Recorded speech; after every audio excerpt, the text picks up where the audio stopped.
Siguro naman makikipag-usap na sa atin si Bedge nito. Kinidnap pa naman natin yung crush niya. Siguradong mababaliw yun pag nalaman niya to. Zero!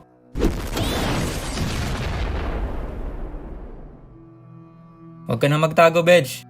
Alam ko nang nandyan ka. Kadawagan ng gumamit ng isang shadow clone. Hehe. Oo na, lalabas na. Parang naliligaw yata kayo. Utos lang ng pinuno. Alam mo namang walang nakakaalis ng buhay sa ating mga assassins, di ba? Napakabilis mo pa rin talaga ano. Pero mas mabilis to.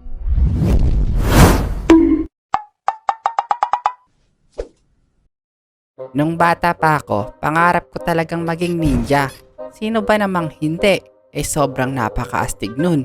Pwede kang maglaho, pwede kang maging kahoy.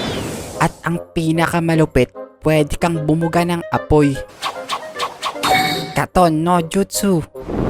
Sa video na to, ikukwento ko ang mga dahilan kung bakit gusto kong maging ninja.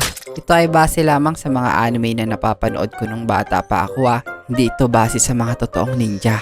Una, paggamit nila ng mga smoke bomb. Naisip ko, malaki talagang maitutulong nun sa akin nung bata pa ako. Madalas kasi ako mabully ng mga hayop kong kaklase nung elementary Medyo may kaliitan kasi ako kaya madalas ako mapagtripan. Asa na yun? Andito lang yun eh. Hoy mga hayop! Di ba dapat mawawala ka pagkawala ng usok? Oo nga, ba't nandiyan ka pa rin? Hindi ko rin alam Tatakbo ka dapat habang may usok pa. Oo nga, mabubugbog ka tuloy namin yan. Teka lang, wait lang. Bukas nyo na lang ako bugbugin. Sige! Naisip ko rin, pwede ko rin gamitin yung smoke bomb para makatakas ako sa mga obligasyon ko sa buhay. Lalong-lalo na pag-araw ng cleaners ako. Pangalawa, pagiging maliksi at magaan ng katawan na konti na lang lilipad na. Lagi ko tong iniisip nung bata pa ako. Kasi nung nasa elementary ako, madalas sumakit yung tiyan ko. Yung tipong nagpapawis na ako sa kakapigil lumabas yung tae ko. Naku naman, ba't yun pa? Ako po, lalabas na yata. Bedge-kun? Ano yan? Bakit parang nanginginig ka? Ma'am, di ko na po kaya, lalabas na. Nako po, sige na, magbanyo ka na. Baka dito ka pa magkalat, bata ka. Okay sana kung yung mga CR namin sa eskwelahan maayos. Kung hindi kasi barado, kadalasan walang tubig. So, kailangan ko pang umuwi sa amin. Yung bahay namin nasa bundok pa, kailangan ko pang maglakad ng 1 kilometro. Kaya kadalasan, naaabutan na ako sa daan.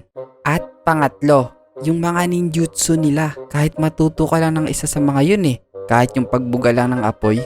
Bedge, anak, bumili ka muna ng posporo doon at magpapausok ako sa labas. Hehehehe. Ma, itabi mo. Ako na. Katon no jutsu.